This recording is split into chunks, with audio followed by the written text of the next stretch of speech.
Hey, what's going on YouTube? It's Pyromancer here, and welcome back to my channel. Hope you're all having a wonderful day, morning, afternoon, evening, whatever time it is, wherever you are in the world. And today, as you guys know from my last few videos I mentioned, we have a very special guest present with us here in the call. Ladies and gentlemen, it is my honor to introduce the magnificent, the illustrious, but most of all, most importantly, the swole. Oh yeah, Madeleine Roux. that's right. Awesome. It's so cool to be here. Thank you for having me. This is exciting. Of course. Yeah, thank you for joining. Thank you for the opportunity. And for those who may not know, she is the author of the new Shadows Rising Warcraft novel, set to release on July 14th. If you haven't pre-ordered, pre-order, I guess it would be pre-order at this point still, Yeah. right? Mm-hmm. Except for a couple lucky few. Yeah. Go ahead and check out the link down in the description below. If you guys are fans of the Warcraft novels, I'm sure you will most likely be a fan of this one as well. It's going to be detailing things from many different perspectives of characters leading up to Shadowlands, including characters like Nathanos, Talanji, etc. How many different character perspectives are there in this book? I think there's 14. 14 Holy or cow. 15? There's a lot. Yeah. So That is a lot. We really try to cover, it's almost like a 3-faction situation because we've got Alliance, Horde, and then we've got Nathanos' whole squad. So his a little bit bitter squad. Yeah, I wouldn't say they're on I'm not saying they're friendos, but they're together. They are on a mission. So yeah, so we cover a whole range. Hopefully there's a little bit of something for everyone, and hopefully, maybe you don't love a specific character, but maybe, you'll get to at least understand them a little better. That's my hope. So Great. Yeah, I think I would say that that's a very important aspect that I think is often maybe overlooked a little bit with, I could say WoW specifically, just because that's what I focus on, where even if a character is not necessarily the most relatable or maybe the most likable, I think understanding that perspective, getting that perspective is interesting. So I'm very excited that there are that many perspectives. And I would assume, it's going to be most of the major characters that we learned of. Is there a large section of the perspective of Sylvanas specifically in there? No, this is not a Sylvanas book. I would say it is in the sense that her presence is felt. Right. Oh, yeah. Throughout, I think a lot of this book is everyone sort of responding to what she's up to. But no, she is not a POV character for a vast majority of this book. Okay. We are mostly experiencing her side of things through Nathanos and Syrah. So I wouldn't come into there were people were spreading rumors that Patty was narrating the book, and I was like, nope. I couldn't say not true. Yeah, I couldn't say either way, but I was like, no, that would not make any sense, because it would be kind of funny in a way, because she sort of would oversee all these events, right, that are happening while she's not there. But no, yeah, it's much more of a what's everyone doing in the to try and catch up to her, to try and stop her, and then obviously Nathanos and Syrah, what they're doing in her service. So I wouldn't say she's not. Yeah, my dog's gonna chew. You're good. Stuff. That's okay. That's okay. Don't even worry about it. I try to stop him, but he doesn't listen. So it's okay. So she's definitely felt, this is a book that is partially about her, but she's not a main POV character. So that makes sense. I think. I'm gonna have to turn Alexa off. Hold on. That's. She's like, I have Sylvanas opinions. She's like, I got things to say about that. She, not my favorite person. Okay, yeah, cool. I think, that's good to hear, because I think some people will receive that in a certain way. I get a lot of feedback, as I'm sure you have as well, or you've seen in other places, of people with just very strong opinions about Sylvanas, and I have some thoughts about why that is, and try to relate and understand to why people are in that position. And even though the book doesn't focus specifically on Sylvanas or her perspective, there are going to be a couple questions that I'll ask just about the situation revolving around her, which I think that sounds like kind of like what the book is about in a sense, as you just said, kind of the experiences of those involved with her, or how she's affecting them, the aftermath of her actions. Because it seems like most of the Fourth War was really kind of spurred on by her, and so seeing the aftermath of that is very interesting. Yeah, no, it's it would be ridiculous if she had no relevance to this book. Obviously, she's a major player. It's more that it's sort of she's this unseen presence throughout, and Right. everybody is, a lot of people are in the dark about what she's up to. So, what are they doing in essence to try to catch up or stop her or figure out her plans? So Perfect. Yeah, that's what I kind of got initially from the excerpts that I was able to read, whether it's on the Horde side or whether it's on the Alliance side. There's that existing tension among those characters, like Anduin and Turalyon and them on the Alliance side, for instance, and again, Greymane, of course. If Sylvanas is involved, so is again Greymane, most likely. Yep. So to see that tension and how it's affecting even their attitudes and how they're carrying themselves through particular situations, like the Horde Council meeting in Orgrimmar, was very interesting to read. I feel like you don't often get to see how the characters are feeling, especially not in that scope anyway, right? That many different perspectives involving one another. Mm-hmm. So I'm very excited to read through that. So there's a couple things that I just want to mention just for viewers. I learned today, I didn't realize, I guess, that the review embargo for the book and everything has been lifted. And so there may be, I haven't Spoilers decided. abound. Be yeah, careful. there may be. I don't know how much I want to get into that because I myself don't want to spoil the book for myself. But there may be some questions that maybe lead us into some of that. I'm probably going to try to avoid it, but no promises.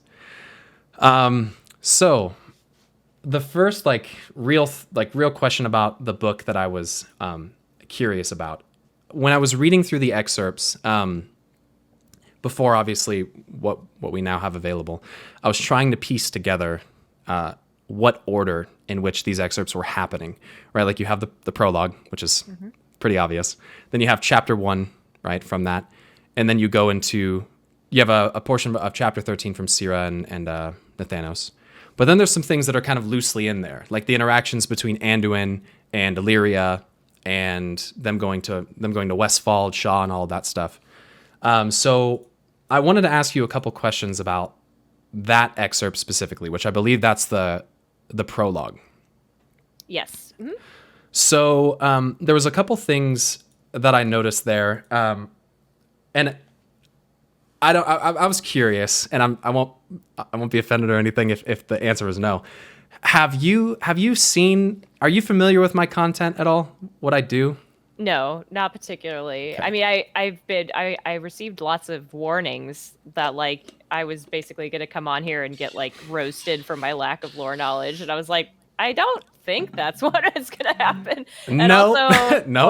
And also, I'm pretty shameless about the fact that I do not know everything about World of Warcraft. I don't think anybody knows everything about World of Warcraft. So No. I'm not ashamed if someone haha, you didn't know this. So no, actually don't. I don't know specifically what you do. Should I be worried? No. So the reason I ask is because I saw you had said something in another interview that just kind of hit home with me a little bit in a good way.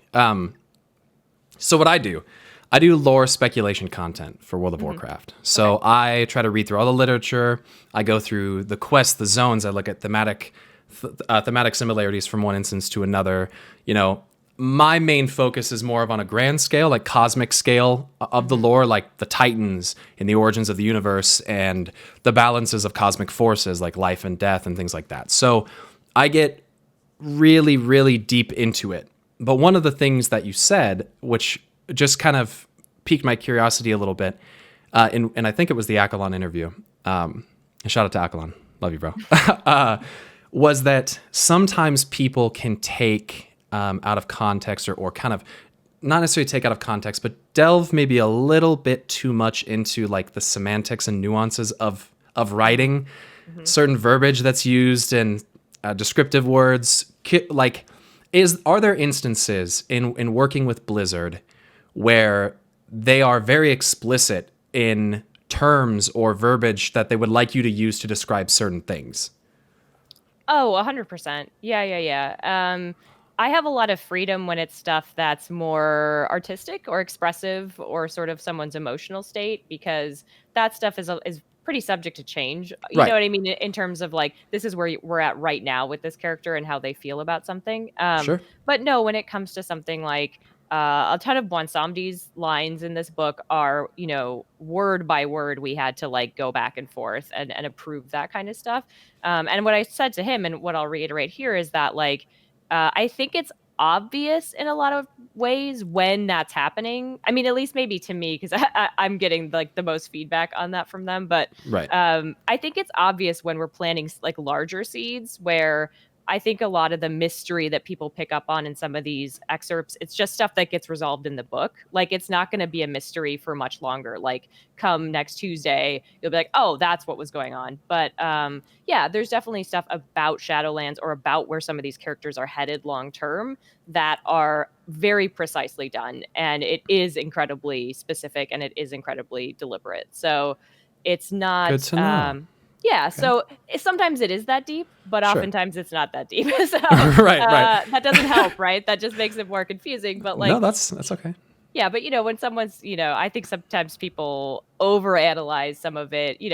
I've watched Akalon's videos just because they like my Google alerts ping sometimes, and Sure. and it's just so kind of humorous to watch someone just dissect something that you wrote. You're like, oh, I just thought that sounded, like that Sure, sounded sure. nice. That like had a good flow to the sentence, and it felt right for the character. It's not this like 5D chess that I'm playing or something. Like, try to pull the Sylvanas out. Just right, yeah, right. I don't operate on her level by any stretch. But yeah, so sometimes I think it's obvious though, right? Like, I think there will be passages in this book, particularly for you if you're love lore speculation and larger cosmic whatever. I think there will be very specific parts that you will hook into, and I don't think you'll be wrong, right? Like, I think it'll be obvious when those moments are happening. And then there'll be other times where it's like, maybe this will come back and maybe it won't. Maybe it's just sort of an of the moment thing. Sure. So, but yeah, More of no, a there are subtlety. definitely times where it's, and it happens on a minor level too, where I'll use a word that, someone will come in and say, well, the night elves probably wouldn't say that. And you're like, okay, and you just fix it. Fair. So Yeah. there's tone stuff like that and, trying to keep things consistent. But yeah, and from a lore perspective, there are definitely times where it's granular word by word level to make sure it's perfect and reveals exactly the amount of information that we want.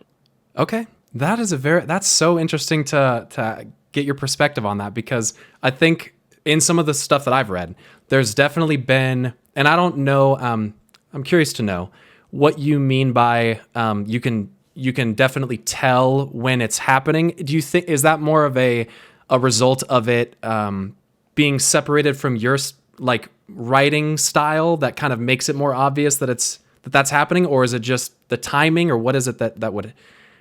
Hopefully not. I hope it doesn't stick out from a style perspective. No, Sure. I think it's more of a content thing. Like, right. If it's just some characters kind of shooting the shit. Come on, wait, can I swear? No, you're good. You're totally okay. good. I was actually going to tell you before, but I forgot. Okay. Swear all you fucking want. You're okay, good. Great, perfect.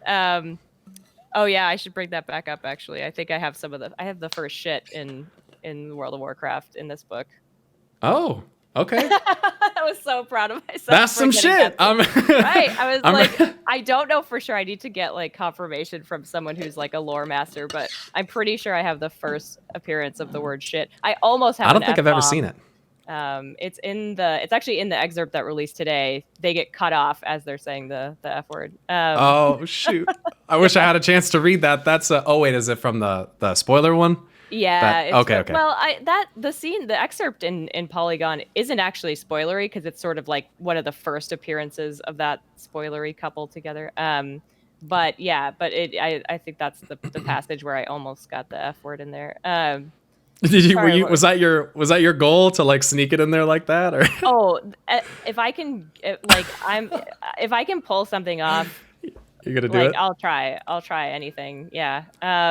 No, but so I think it's content related, right? Okay. I think you can tell when characters, or if it's like someone's backstory drop, or they're kind of talking about where they came from. Sorry for the sirens. I live by a firehouse. You're good. I think you'll realize, you're like, okay, this is just filling in their backstory. Like, this probably won't come back in a really meaningful way in Shadowlands or so. You know what I mean? It's sort Right. of more for flavor and for getting to know this person. But when it's Bonsomdi like talking about the other side or talking about, Right. how death works, I think it signals to you that, like, okay, this has more to. And I think character reactions too can kind of set it off, right? Like, Sure. when he's talking about that stuff, the people he's talking to are like, whoa, like, this is brand new information. This is a big deal. Same with a scene I can think of that's at the very, very end. Like, there's a reaction from the other characters that are like, whoa, this is something to look out for. So I think that more than anything kind of signals this is new, not just for us as an audience, but it's new for the characters in the world as well. Okay. And I almost I wanted to have Bonsomdi as a POV character. It just didn't end up working very well. Because again, it would be so hard to not just spoil the whole plot of Shadowlands if we're in Yeah. his head all the time. So, but he's in it a lot. So I think, like, he is a specific deliberate presence to give information that is, planting seeds for future content. I'm glad to know. I'm gonna have to. Obviously, I'll keep a closer lookout for the Bonsomdi lines. Then that'll be fun. I mean, there's plenty of just zingers too, but there are obvious times when he's like, "No, I'm laying down some like important information here." So I'm actually. I don't know. I might actually be more excited for like the zingers than the coming from me. Bonsomdi's got some great lines. he's so fun to write because the second you've gotten it wrong, right? Like, if you can't hear it in his voice, it's not right. So actually, he's one of the easiest, most fun characters to write because he just has that iconic, like some of the other So characters iconic. are so easy to write because you just know right away, like, no, they wouldn't say it like that. They have a really specific cadence or whatever. So yeah, he was a blast. I mean, getting to write a Loki style character who has like a great sense of humor. It's just, yeah, it was a dream. That is probably, I would say Bonsomdi from BFA is probably one of the most beloved characters, even if you play it on the Alliance side, because you still got a little taste of who Bonsomdi was and what he did. Yeah. Like when you died, all the different classes, you get a little different piece of information. I remember one of the best parts. I was doing like one of the quests for the takeover of Zuldazar by like Mithrax and all that for the quest line. Mm-hmm. And there's like blue fire from Prophet Zul on the ground. And I'm like, I wonder, like, what is that? Obviously it's fire. But I I like step into it and instantly get one shot. Oh, And no. I released a Bonsomdi and he's like chuckling at me. He's like, now that was an impressive death. And I'm like, thanks, Bonsomdi. So that'll be fun. I think a lot of people will enjoy his presence in the book then. And I am going to get to some of like the specific excerpt things that were noticed and have some questions about that and get your perspective. While we're on just the topic of working with Blizzard, this is, and I better get this one right now because I'm pretty sure you told me the answer before. This is your second entry into the World of Warcraft universe, right? And your first was Traveler. Mm-hmm. Yeah, I did the third, and I don't know if they're doing more, but I did the third book in the Traveler series. Yeah. Nice. And how was that for you as far as like an introductory experience with Blizzard? Was that a good way to break the ice? It was great in terms of getting to know the team and getting to know just how it worked. I did a short story for Star Wars, but obviously that's a lot less involved in terms of just like time with a team. And Sure. there's always a chemistry that kind of develops between your editor and, it's more complicated because you not only have a book editor, but you also have a Blizzard book editor, and then you also have, the lore team and all that stuff. So you really have a lot of voices and a lot of collaboration that needs to happen. Mm-hmm. And so, you never know if it's going to go well, if you're going to like each other, if it's going to be smooth. But yeah, in that sense, it was really easy. I will say in terms of writing it was complicated because I was picking up someone else's series, which I've never done in my life. So, Gotcha. I had to like know those books inside and out. I just tried to do my best to sort of logically finish out. I mean, obviously they had an outline and I was working primarily from that, but having read his books, I too was invested in the story. And so, I pushed for certain things or certain endings for certain characters. But yeah, it was cool. Mm-hmm. It was like a little introductory way to do it. Obviously, it was middle grade fiction, so more simplistic. It's for Sure. like kids, So, but yeah, it was a great test, and it was a great okay, this is how it'll work. Like if I ever do another IP novel, I honest to God did not did not think I was getting this next. Like that was not even in my. I just had no Wheelhouse idea. even. No, yeah, I was like, Okay. oh, this was cool because now I know how this works. So maybe like years down the line, they'll bring me on for something. I really had I did not see that coming. And then a few months after we had finished doing the Traveler book, even before it was out, I got the email to work on this. So, Dang. yeah. How did that feel when you got that email and you were just like not expecting it? Like, what was the reaction? I mean, it was funny because I auditioned so hard for the Traveler book. Like, I put everything I had into getting that job. And so that was more fraught in a lot of ways because I knew I was like up against other people. Like, I knew Trying I to prove wasn't yourself there. And right. I knew I yeah. was like on a short list, but I didn't know if I was going to get it. So I was like really hungry for it. And then it was funny to have them just be like, oh, you want to do this? You're just like, yeah, yeah, sure. I did. Yeah. Why not? No, obviously I was stoked. Like obviously it was incredible, but yeah, it was just funny. It was like so much harder to get the Traveler job. And then once I guess I kind of proved myself or that I was not a nightmare to work with, then they brought me on for this. So very cool. Well, congratulations. That's awesome. Thank you. Yeah. I'm happy about it. Are you did they at this point obviously the novel is not fully out, but have there already been discussions about because obviously Blizzard's done a full review, like it's set to release, so they know what the contents of the book are. I don't know how it works in this field of like maybe it's based upon the reception, but like have you discussed another potential entry at all, or is that something that's still left to be like determined or discussed? Right now, there's nothing I can really confirm. I would love to. Like, I've been very straightforward with them that I'm happy to come back to do anything, really. So, yeah, hopefully it'll happen. But yeah, I don't really, and they kind of put out novels really sparely in a sense. Yeah. Like, they kind of only now connect for expansions and things like that. So I don't even know if they would necessarily need me for a while. But yeah, I would love to do it again. Even just like silly stuff like A Moment in Verse. I'm always happy to do that stuff. So A Moment in Verse. By the way, wow. Some of the lines, like the line about Elune from Lorthamar in his perception of Thalyssra. Oh my God. When I read that, I was like, I'm not usually into like that genre of writing in general, but sure. I was like, that's pretty good. So this is how we get you. This is how we sneak in, and guys are like, "I don't like romance novels," and they're like, "Oh, really? Oh, really?" But are you sure about that? Yeah, are you sure about that? Because you might be getting more than you think of in Shadows Rising. We might be converting you to the romance genre. You never know. Okay. I'm open to it. I'm open. No, I like having a little bit of everything. This Shadows Rising does have a romance subplot. It does have horror and adventure and all that kind of good stuff. So I like getting to hit all those boxes. Having a wide variety instead of just focusing on that one aspect the entire time. Yeah, I don't think that's true to the game. I think the game has a wide variety of experiences when you play it. So I like to mimic that back. Yeah.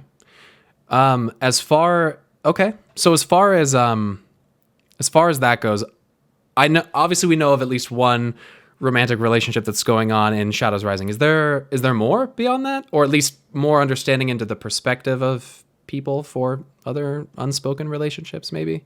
Lorthamar and Thalyssra are definitely on screen together a lot. Yes, so if you're a fan of their relationship, there are some little tidbits. There's I think there's one specific direct callback to A Moment in Verse, and then and then there's a new couple that kind of came out today that we're launching, and that gets like people are like, oh, it's just going to be like subtle. It's not subtle. It's pretty out there by the end. I mean, because people are seeing like the first excerpt, right, and they're assuming like, oh, it's all going to be like just this. It's all just going to be wink, wink, or whatever. I'm like, this is like one of the first times they appear together in the book.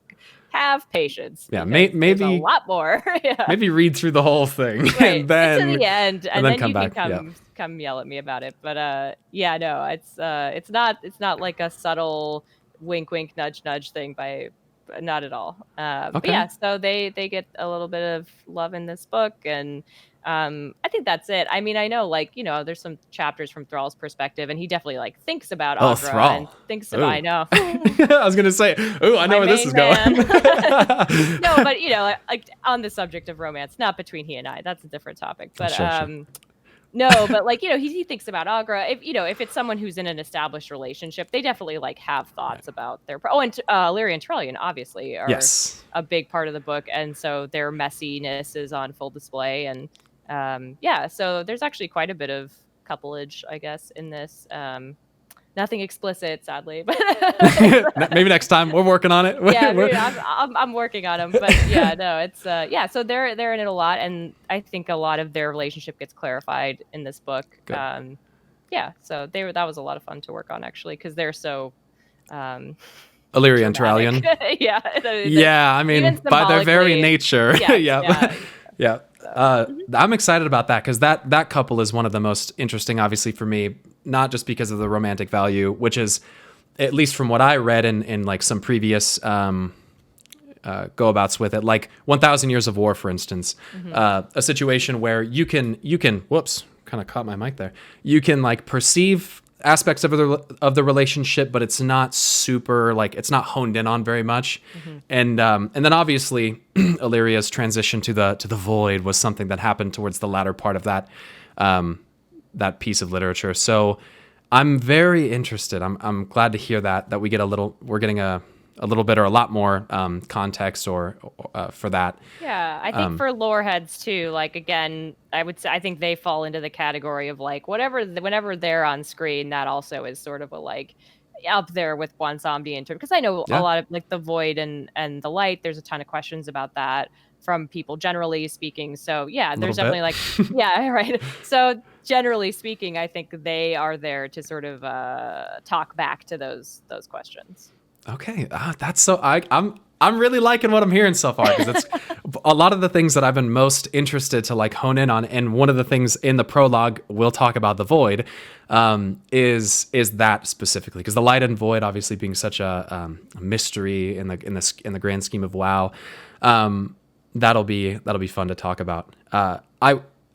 One of the things I was not necessarily, I don't know, maybe hoping for a little bit was.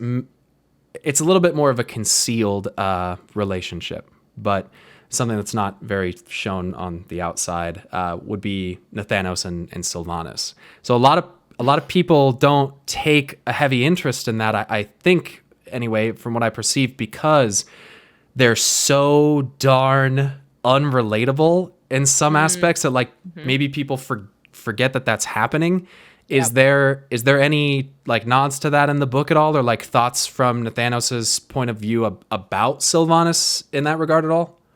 Yeah, I actually think there's quite a bit. I think one of my goals with this book, I've always been interested in Nathanos from vanilla. He's always been a character I've been really just interested and fascinated by, and I always hesitate to say like, because it's like so low, it's so loaded. I kind of like him. I don't know. I know, I do too. It's really loaded to like say you like him or Sylvanas or whoever, I guess. But yeah, and especially from a narrative perspective, I like him because there's a lot to do there. Maybe you wouldn't think so, but for me, I mean, it's fascinating, these two characters who have so many walls up. They seem so impenetrable. They seem so larger than life and kind of cut off from any kind of warmth or emotion. And so to me, but now we have confirmation from the game that, there's a love story there. And like, for me, that makes me excited. That's like, okay, like, what can I do with this? Right. And one of my big goals was to sort of dig down on him, because we spend the most time with him in terms of like between him and Sylvanas. He's the one we get time with. So for me, something that I sort of came to naturally thinking about it was that he's loyal to her. He's not necessarily loyal to her larger mission, right? Like, she's really sold him on what they're doing. But in my interpretation of him, and people are free to disagree, in my interpretation of him, he's more interested in her than he's necessarily interested in what she's up to and what her larger goal is. So for me, there's actually a ton to mine there, because then you're saying like, okay, well, but what happens then if like she dumps you, right? Like, what have you done now in the name of this you know what I mean? Like, Right. there's a lot to think about there where even though he's like faultlessly loyal, of course there's going to be thoughts of like, well, wait a minute, what if this isn't forever? What if something changes? Now I've done all these things that maybe I wouldn't have necessarily done if she wasn't the one telling me to do it. So Sure. I see them as very trauma bonded and really like unhealthy. Like it's a really Yeah. unhealthy relationship. And she kind of holds all the power, which is not a good dynamic. And I think he's like aware of that, but doesn't want to, he doesn't want to knock on that door, right? Like he knows, I think, in his soul that this is not a healthy setup, but he can't quit her. Like they're just so bonded. So yeah, I think there's a lot there. And you know, there's a few sequences in particular that get into his past and get into the fact that, you know, like how he sort of came to be who he is now and how much of a part she played in that. And obviously Sierra is there and Sierra's constantly just kind of giving him shit about it and kind of like, what's your problem? Like, why are you so, like, you know, why can't you just make your own decisions? Why are you so obsessed with this person? Why are you so obsessed with me? Like, you know what I mean? It's Imagine like, Sylvanas right. says that. Yeah. God. Yeah. So to me, there's actually a lot there. And obviously he's still who he is. At no point is he like, ooh, like, you know, in It's his... not like he's a mind slave, you know, like he's not. No. And he's also not like a soft boy. Like, you know what I mean? Like I tried to keep it very true to who he is and who we know him as, but to logically extend like, okay, well, let's do this thought experiment. If this was a real relationship, how would this dynamic really function? So yeah, I think if you're interested in their dynamic and their relationship, there's definitely content in here for you. I'm very excited about that. That was something that was actually probably one of the first things that I decided that I wanted to talk to you about is that aspect, because I think, whoops, did it again. Hopefully it's not loud when I do that.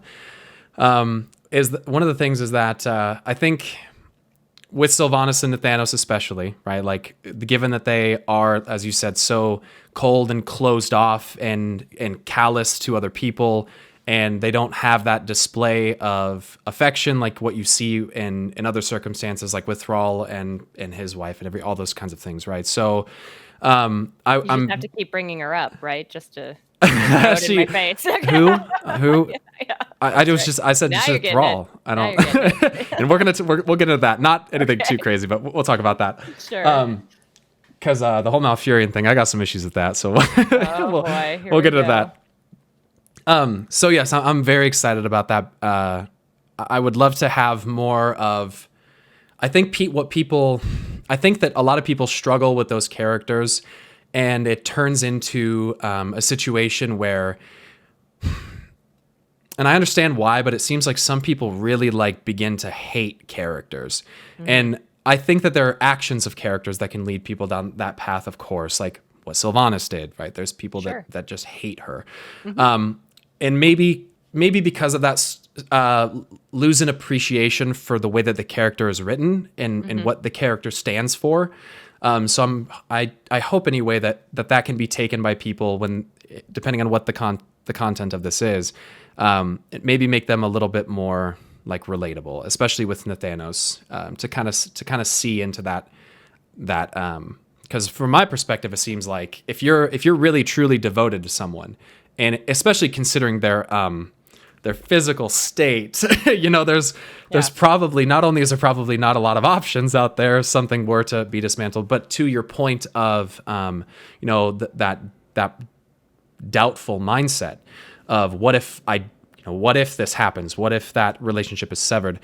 At least from my perspective, and maybe I'm wrong, but Nathanos does seem to the point where it's something that he does hold on to very dearly, and that he kind of has to have that trust, right? Like he has to be invested in her to that point.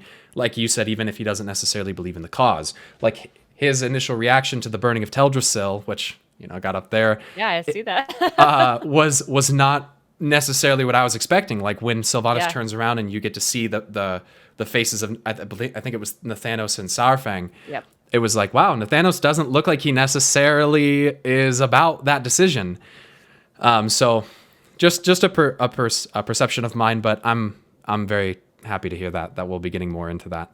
Yeah, I mean, my goal when I approach this stuff is, first of all, to remove any bias I have, right? Even if I like a character or I don't like a character, that's really irrelevant to what I'm trying to accomplish. And second, after that, it's to tell their story from their perspective. If we're Right. in their head, if we're in their chapter, it's their thoughts, it's their feelings, and Not it's their yours. no, not mine, and not the fandom's. No Yeah. offense. It's not. Yes.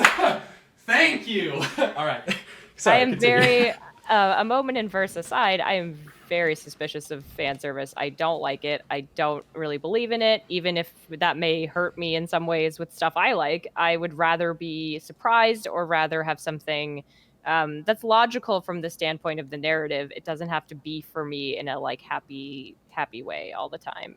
Yeah. So yeah, for me, it's like, okay, this person has an agenda. They have a past. They have goals. That's what I'm thinking about.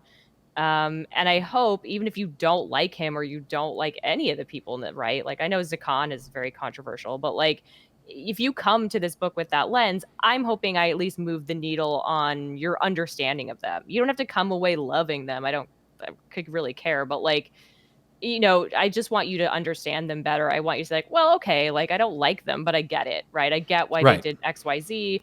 And especially with like a Sylvanas and Thanos situation, yeah, they are. It's almost kind of a star-crossed thing. I mean, I feel like the romance, so many people assumed it was there just because they're always together, right? Like Mhm. there wasn't actually a lot baked into their like interactions Mm-mm. until recently that would lend you to think there was a romance there. It was just this like incredible devotion that he had to her. So I really tried to work from that perspective of like, well, let's look at all the content of them we have, not just the stuff where it's like lovey-dovey, and how can I make this relationship feel realistic? How can I make it feel earned? And what's the most logical way for it to play out, with what we have. So yeah, that's how I approach it. I'm never coming to a character to be like, haha, I'm gonna sabotage this character. Like that's Right. not, Right. number one, they wouldn't let me do that. Like that's not my job. That's not why I'm here. It's to give you better perspective on whoever's head you're in. So Good. Thank you for explaining that, because that's something that I witnessed obviously a lot with Christy Golden. People seeing how she wrote certain characters and blah blah blah. All of a sudden, this person has written the character into a corner, or sure, yeah. all these things. And one of the things that I often preach, even to audiences that are not my own, for instance, when I went on that stream in front of those tens of thousands of people. I'm not necessarily expecting the best response, but I sit there and say, guys, I know what a lot of you want, and I understand why you want that. And I think that's an important thing to be able to come to terms with in regards to a character, is like, that empathy, that understanding that you don't necessarily have to gain agreement, but getting where they're coming from. And I would just say to people, it's at the end of the day, as much as you may be invested in the story and as much as you may love it dearly, I mean, shoot, this game and its story has changed my life in incredible ways. Sure. At the end of the day, you're not the person who's writing it, right? And Yeah, you're not it's really bad to derive too much of your personality from fandom because you're not in control of it. I right. try to remind people like it's super like, okay, I have a Star Wars tattoo sleeve, right? I get it. I'm invested. I love that stuff. But I got a I've Burning also Legion tattoo. hell yeah, I have a Legion tattoo on my leg. But Continue. I'm yeah. sorry. Oh, it's cool. But yeah, so obviously like I'm invested. It's a huge part of my life, but I never at any point like let it control my destiny in a way. You know what I Right. mean? It's like if you don't, you have to find value in things that you control too, and things that you can change in your life. And so I always caution people about being like too obsessive about certain fandom things just because you're not in control at the end of the day. And maybe Yeah. they're going to do things you really don't like. And then I always want people to feel okay to like step away from something, right? Like if Yeah. this game makes you fucking miserable, stop playing it, right? Like Right. if Right. it gives you this much grief, if it makes you this cynical and this jaded, like it's just not worth it. Go spend your Sure. time doing something you love, right? So yeah, so and I think too I would caution like obviously what I'm a Night Elf stan. Would I love to have Tyrande just roll up and like crush everyone with the moon? Yeah, that would be sick, right? but like not gonna happen. Like it's not. Right. It seems satisfying, but it's not actually. It's not what you want. You want this to play out over a long-term thing, so that when we get there, there's a lot of satisfaction. It feels really earned. It feels like it's a long time coming. I think people want these like instant gratification scenarios, like, right, like I think Teldra- that's an Teldrassil issue in a lot of burns- aspects. yeah, Teldrassil burns and then they cut Sylvanas' head off. And I'm like, okay, well, what does that really get you? What Like, story was told there? Like, Yeah, what exactly. happened? Yeah. Right. And I realize, and so to me, like, I'm a fan of the narrative. I'm not just a fan of what happens on one side or the other, or with Sylvanas or whoever. Like, for me, I like the grand story. I'm here for the huge soap opera that's unfolding for us.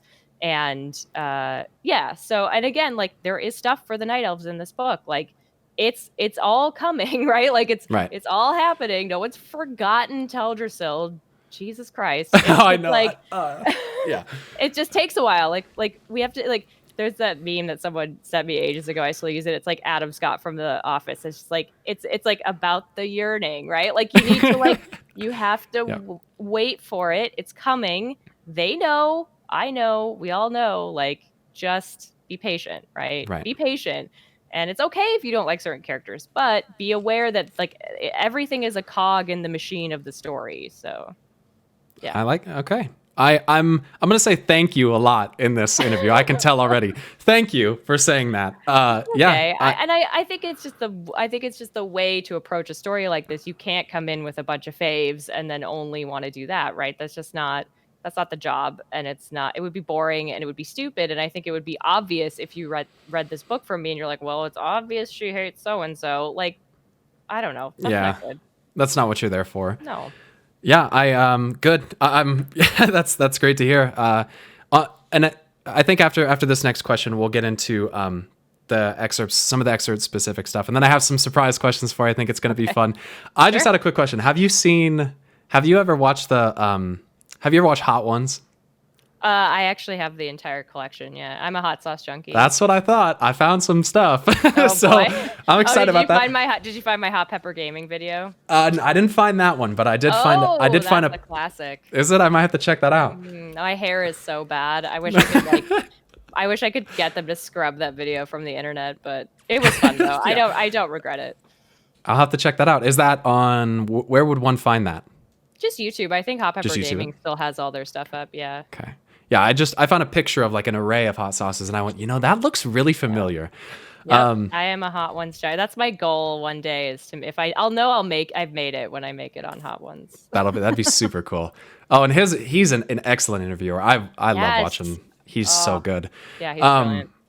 I ask you that partially also because I totally am stealing a segment from Hot One, so that's definitely happening. So just be aware of that. Oh, is it the Instagram thing? It's definitely the Instagram thing. Yeah, I found some cool stuff. So, boy, played myself. Nothing too crazy. Don't worry. It's not nothing like. I don't think you'll be embarrassed about any of it. But I put it up on that internet. I mean, hey, true. Yeah. I guess that's my problem. That's ultimately your call.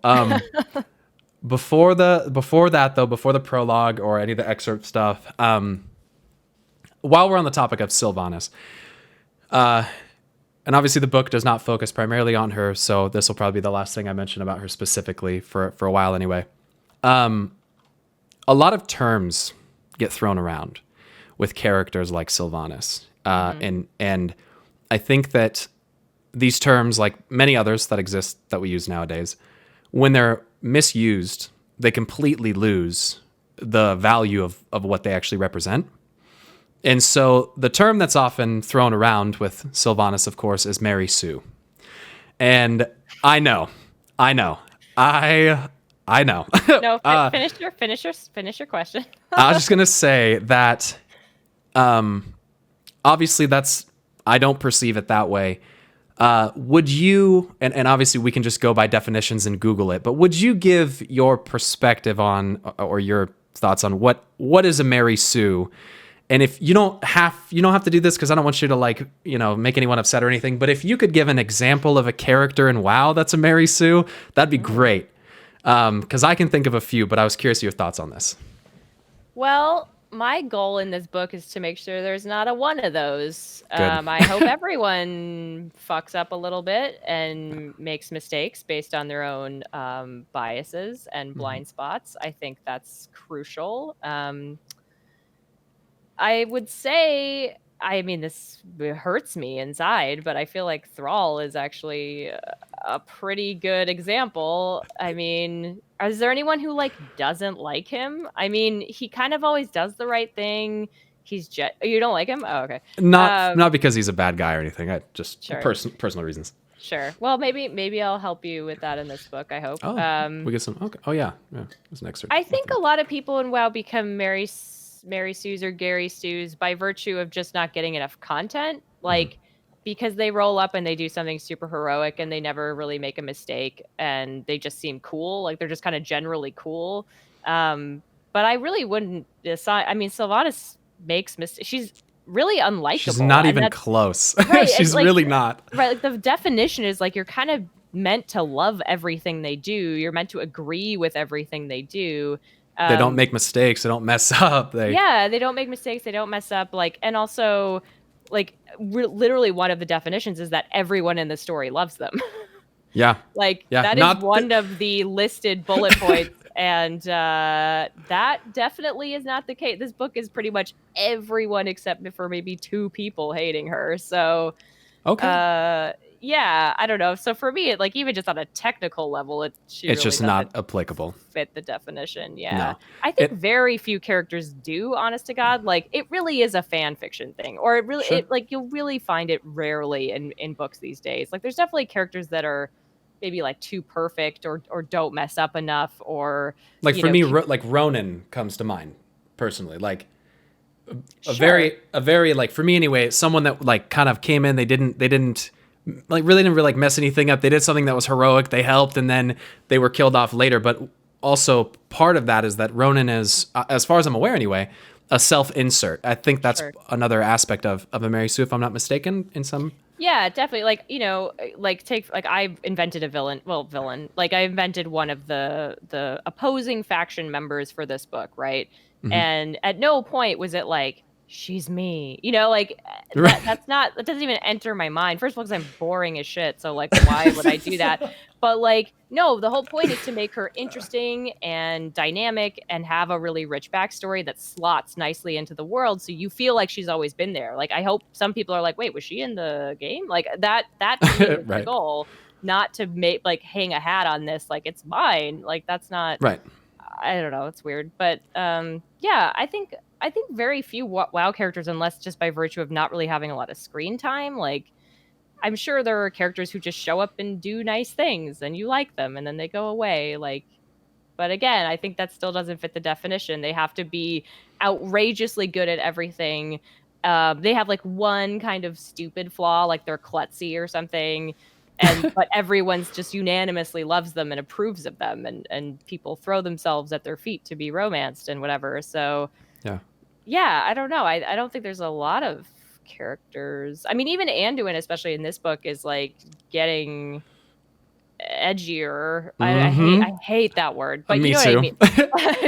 But you know what I'm saying. Like, he's growing up a lot, and he's buckling under the weight of all the burdens that he's shouldering. So even I can't wait to talk about that. Yeah, even he, who is someone I think you could make the argument kind of fits in that category. Yeah. He's still 18, so first of all, be gentle, but like, give him some time. Like, he is on a journey. He's on a trajectory. Yeah, and I think Talanji too, people could maybe make that argument, but in this book too, she makes a lot of mistakes because she's coming from one perspective. She's always thinking about her people first, and like, Zandalar is first, and so she makes some mistakes because that's the thing she cares about, and she's not thinking about Sylvanas. She's not thinking about what the Horde wants. So yeah, so I would say if there are people who think like she fits in that category, I think I blew that to pieces. At least from the excerpts that I read, definitely not the case. A proud Spitfire, so proud ruler of a proud people. That's right. And that can definitely be a hindrance on on a character. Everyone's kind of a screw up in this. Like, I don't think Yeah. anyone really like comes out of this looking squeaky clean or doing their. I think maybe I would say maybe like Jaina's sort of the moral center in a lot of ways, just in terms of serving.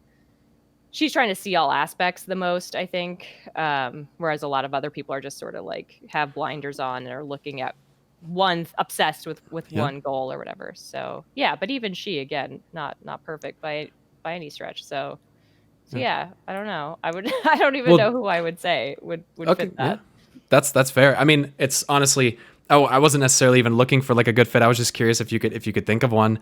Anduin is probably one of the ones that would come to mind, but as you mentioned and as it's been kind of hinted at before, he's got some inner struggles that definitely, you know, relate to things like his father or especially the Arathi Highlands. So but on the note of Jaina, I do think that Jaina's kind of earned that as a character to an extent, right? Like Jaina's been through the shit through it.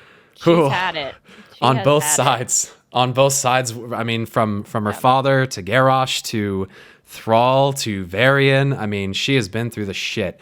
So I'm actually glad to hear that. I think Jaina's probably had one of the most like satisfying story arcs so far of someone in WoW.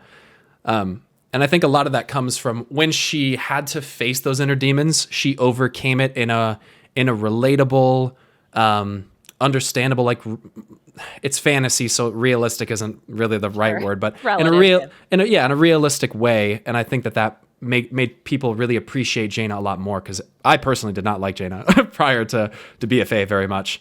So cool. Yeah, Mary Sue, not a great term, not very applicable. I think a lot of people just think it means that someone's very powerful.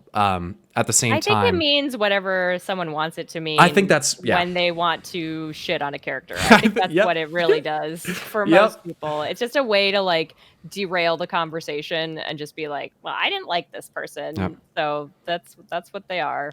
Invalidate it and devalue it with a blanket term. Yeah. No. Okay. Yeah. I'm not surprised, but I'm glad we agree. Okay. I want to talk about some of the excerpt stuff. Before that, just as like a quick segue, I wanted to go over some of the stuff that we had talked about previously. So I have some pictures from your Instagram. I think I'd really like to ask you about this. I don't know. Pardon me. I don't know who this standee is. I don't know who that is. But okay. The facial expression that is being captured here is just remarkable. So I was curious if you could just explain this picture that we pulled from your Instagram. What's going on here? Okay, well, I think if the audience sees it, many of them will know. But it's a bunch of friends and I back in the day, the Disaster Artist came out, and it's about the making of the movie The Room. And famously, in The Room, there is a sequence where Tommy Wiseau gets some bad news, throws a water bottle very weakly, and then goes, "You're tearing me apart, Lisa." So that was my best "You're tearing me apart, Lisa" face. I can't really do the voice, but yeah. Okay, that's so much better with context. I was like, yeah, that's a interesting. I think actually people who are familiar with that property will be like, "That's the 'You're tearing me apart' face." Like, yeah, it's gonna click for them pretty easily. Yeah. Okay. So we have this with this other one here that we pulled from Instagram. It looks like you did a cosplay of Malfurion here. I did, yeah. Very loosely based off of Malfurion. Shoot. I like how you did with like, is that a poncho or what technically what is that? It's actually really pretty. I used it actually in the winter still. It's like a hand painted shawl, and it's it is actually like big, colorful, beautiful wings. So sometimes I still wear it as like an actual everyday item. But, yeah, it looks nice. I like it. Thanks. I was like, I have a very strict no wings policy when I cosplay, because no actual wings. No, yeah, they hit people, they break, like they're clumsy, they're heavy, they hurt your back. Yeah, so I was like, well, how do I fake big feathery arm wings and also be comfortable, because we're just gonna go get sunburn in a field at a Red Fair. So I got a lot of nice rack jokes that day. That was obnoxious, but otherwise it was a lot of fun. Yeah. Nice. So you do a lot of cosplay, right? Like I've seen digging through some of the pictures on like your Instagram. You've done a lot of them. Do you have a favorite? I really like the. I actually answered this on a different podcast, but Oh, I made a Sally Jupiter costume in about 6 hours that I'm really proud of, and I did it as a joke, and then it actually turned out so mysteriously well that I bring it out to a lot of a lot of cons now. It somehow survived. It's all literally all hot glue and a prayer, but it I somehow got survived. So I didn't even yeah. really plan this, guys, but it worked very, very well. I love that stuff. I Heck spent yeah. like $50 on it, and Not bad. it's still alive. So I bring that one. I trot that one out every once in a while. To be fair, I commission a lot of them because I just don't have time Ah, anymore to make. But that I actually did make, so very proud of cool. that. I think I feel like I've seen that one, but I don't Oh, recall I've specifically. posted it like with memes and stuff on Twitter, so I'm sure it's around. I've probably seen that. So we'll do two more. I think we pulled another one here of tarot cards from your Sure. Instagram. Now it seems like anyway it's something that you're pretty into. I'm not familiar with them at all. Like I don't know how to read them. Oops, I did it again. I don't know how to read them. I don't know what they mean. Sure. This specific one here, we have Three of Swords, Ace of Pentacles. I think that's how you say that, and Two of Swords. What does that mean? And like how do you read tarot cards? So I honestly, off the top of my head, I couldn't tell you because I don't do it as much as I used to. And there's Okay, like 60 something cards that you have to memorize, so it's a that's lot. yeah, Yeah. that's a lot. I usually use like all the decks will come with a little guide, and so I'll usually reference the guide. I mean, I know like there's like the devil and the lovers and things like that. Those are easy to remember because they're pretty self-explanatory. But Right. yeah, I don't know. It's fun. I don't actually like believe in it. I just, for Sure, me, sure. I love collecting the art. I find the art so beautiful. I actually just got a deck of Warcraft tarot that someone sent me. That's really Oh, really cool. Yeah. So I love collecting the art. I like using it as like a self reflection meditation tool. okay. But like a 3 card draw like that would be like the first card is whatever question you're asking. The first card is the past, and the middle card is the present, and the third card is the future. So That makes sense because I think I remember reading the tag for it in it, and I don't yeah, remember the specifics of it. yeah. But okay, interesting. I've people have asked me on stream before if I've ever done like a reading with that or anything like that, but Hmm. I'm always like, yeah, guys, I have no idea how to do any of that. I don't know what that is. So It's fun. It's definitely fun. And like for me, again, it's mostly I love the artwork. I used it in a book, so that's how I got into it. I went to a professional tarot reader and had my stuff read, and I was like, I don't know, I'm kind of into this. This is like a sweet. grandma giving me therapy and tea and I could come back. This is great. yeah, it was fun. And she was wrong about a bunch of stuff, but whatever, it was fun and just kind of like got me into the hobby. So yeah, Very cool. Okay, cool. The last one that I had for you, I think sure. is the this tattoo that you got. Now you've got a lot of tattoos, and Yeah, I did some digging. I think I know where this comes from, but what is this? What is that? So okay, this is a weird story. My friend is Puerto Rican, and they were like, let's go to a Puerto Rican restaurant in Seattle. That's really great. And I'm like, of course, I'm always down for any food, really, but that sounds great. So we went, and they're on the ceiling above us. There were all these little images. And I found out later that they're like ancient Puerto Rican, like almost like hieroglyphics, essentially. But this guy was on the ceiling staring at me the whole dinner, and I just could not get over it. I don't know. His little face, like it, I just am obsessed. I'm obsessed, and like that's literally him. Like I took a picture of it. My tattoo artist, and my tattoo artist was a friend of mine, was going through her apprenticeship, so you need really like simple line work things to Right. practice on people. And so I was like, why don't you do this? And then when you're, and 5 years from now, when you cost $200 an hour, you can come back and cover it up with something like super epic. So, That's yeah. awesome. So it was sort of a like let her practice, It's a and it was cute little so guy. it was really cute. Yeah, just kind of, and like he's kind of the mood, right? He's kind of just like, oh boy, oh boy. The wide Um, eyes, especially lately. yeah, Oh my gosh, a lot of old yeah. boys for me. I think about him a lot. Just the sense of like staring off into the void, waiting for the next bad news. But yeah. But yeah, So that's lately is yeah. it's been Yeah, crazy. he's on my ankle. Um, Nice. I just forget that he's there because he's kind of on the back chilling out. So Is that your littlest tattoo? Is that the smallest one? I have some. Yeah, that would be the smallest. I have some other little guys, but that's probably the teeniest. Yeah. Okay. Sort of related, but I have to ask because I'm always interested to get other people's perspectives. I have a raven on my ribs, a big old purple and black raven. I was curious, what do you think is the most painful spot to get tattooed? Because everyone says something different. It seems like. Sure. I can say with pretty strong authority the elbow. Yeah. Can't recommend it. Yeah, there's not a lot going on there. No, I mean you got close, but when not there though. There's like galaxy on my elbow for my sleeve, and it's the one time I've actually cried getting tattooed. I can power through, but because they have to press so hard, and they also have to kind of go over it a lot because you have to like hold the skin, you have to like hold the wrinkles open. So it's like tender by the time they're going across like the fourth time. And it's like you've been tattooed, so this will make sense, but like it's like getting tattooed into your funny bone. Yeah. Oh, yeah, no thanks. That sense of hitting your funny bone, but like a tattoo needle like driving into it. That's what it felt like. So never again. I won't be doing that again. Yeah, based on that, I probably won't. I mean, if I do a sleeve, I might have to, but this, there's a reason most people you'll see, they find a way to leave it blank because it's really painful. Pretty bad. Yeah. The ribs for me, like that was a 2.5 hour. We just did it all 2.5 hours. Just go. And it really, like it hurt, but it was mostly bad because when you hit the rib cage, like you probably know if you have tattoos there, it like vibrates the whole rib cage, and that just is the most uncomfortable thing.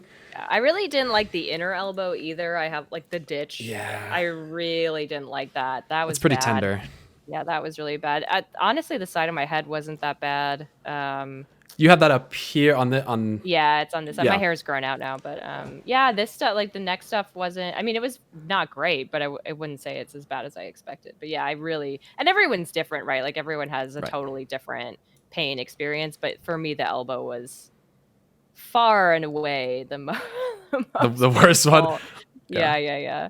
I have met people who try to tell me it doesn't hurt at all. Like, and I get pain tolerance, but I'm like, are you sure about that? Like, they might be lying. if you stabbed yourself with a needle over and over, like you just don't feel any pain for that. I feel like you're full of shit. Yeah, maybe they're just magic, but yeah, it definitely was not a good time for me. Yeah. Well, thank you for sharing. Appreciate that.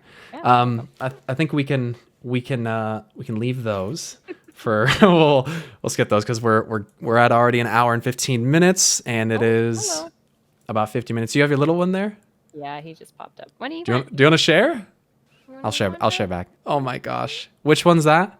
This is Bingley. Oh, he's so cute. Hi? Oh, your breath is murder. He's so cute. Oh my gosh. Oh, and then you got the other one in the back looking now. He's like, what's going on over there, Mom? Like, wait a minute, I want to be famous. Okay, you're all tangled up. Oh no. Do you mind if I grab mine real quick? Just to show? No, go ahead. Okay. All right. Okay. She's so big now. She's so heavy. Oh my god, it's a long child. So this is Olive. Oh my god, cute. She's a whippet, and she's about full grown. Oh, what is that, Olive? That's not the same one that was there before, huh? Oh, she's so sweet. You're such a good cutie. Girl. Yeah, she's my girlfriend and I got her about 7 months ago, and I don't have any kids or anything. Obviously, I'm only 24, but it's like she's been a handful. She's got so much energy. Yeah. But it's been worth it. It's been worth it. She's great. Yeah. They're amazing. She has a lot of smidgen energy that's sort of over it. Like, okay. I woke her up. She's like, okay, I'm going to go back to bed now. No, now she's going to stand there and look at me. Okay, so we're going to jump into some of the... there's a couple passages that I want to focus more specifically on, or not passages, I'm sorry, excerpts. I have read all of them, of course. A couple of them were not they didn't have quite some of those, like, how do I put this? Things that really caught my attention on on a grander scale, I suppose. Sure. So I want to talk about the prologue first, since that's like the start of everything. So there was a couple bits there that we talked about, just some different things that we noticed. So at the very start, there's some there's a description. That was the keyboard. There's I swear. There's a description of Anduin. You know, he's on the horse. He's coming flying out of the forest, headed towards Westfall. On that note, why Westfall? Why were they going? Is that going to spoil me, or why do they want to go there? No, I just I don't know. For me, it was like I have such vivid memories of leveling there from vanilla, and I feel like nothing ever happens there, like in the books. Like, Fair. It's kind of just this farm. But to me, if you're a king, I feel like that kind of land is actually very important in a sense. Yeah. Like, this is kind of like the very basis of your entire kingdom. And so to me, I just thought, like, well, logically, if you were going to go ride your horse, you would want a big open space, and that's the closest area to Stormwind. So yeah, I just thought it'd be nice to set something there, because I feel like for so many players it's such an iconic part of your journey. And so yeah, that was the impetus, and it just worked well for like everything I wanted to set up in that scene. But yeah, I felt like for having him kind of have a reflective moment of like, where am I at with my reign, and where am I at in my life, it seemed like the right place to do it. Okay. That makes sense. I think I don't recall. I don't know if in any piece of literature that I've read that it's ever been a place that something, you know, important happened in, or anything like that.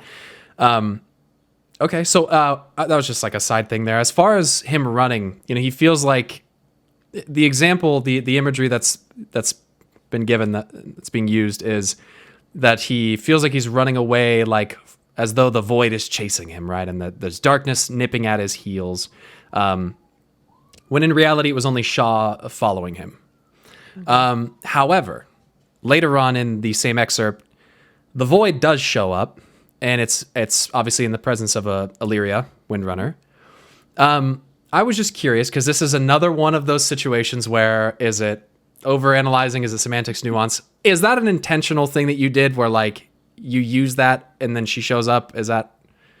Or is that just more of a... Honestly, that specific example, I almost don't want to comment, because I think it becomes self-evident later on why I used that. Okay. Unfortunately, I think it kind of veers into spoilers. Okay.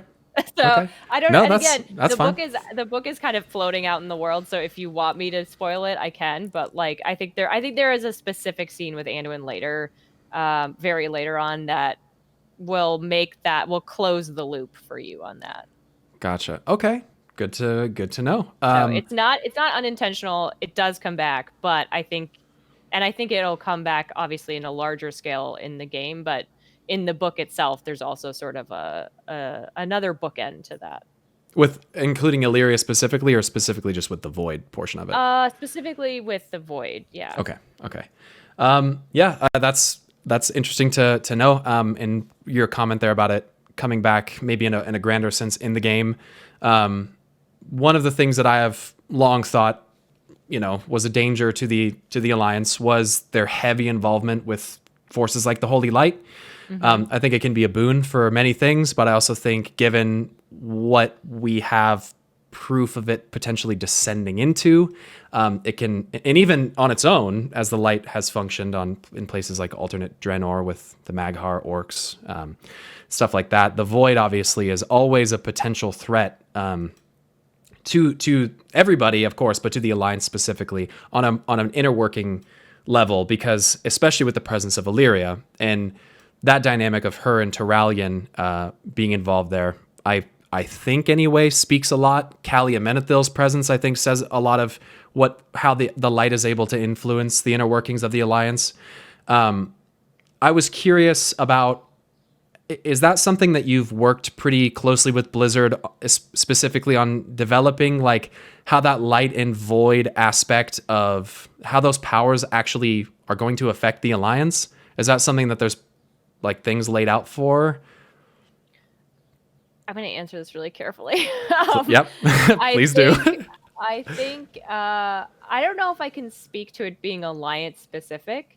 Okay. But I think, yes, in terms of there was very specific stuff I was asked to do and that I was happy to do that kind of speaks to, I think okay. That's I okay. think Take your time. yeah. Take your time. I think personified in Turellian and Illyria, right? You have the void and the light, and they're in a relationship. And I think the easy reading of it is like, oh, they're two sides of the same, like they're opposites, right? Like Mm-hmm.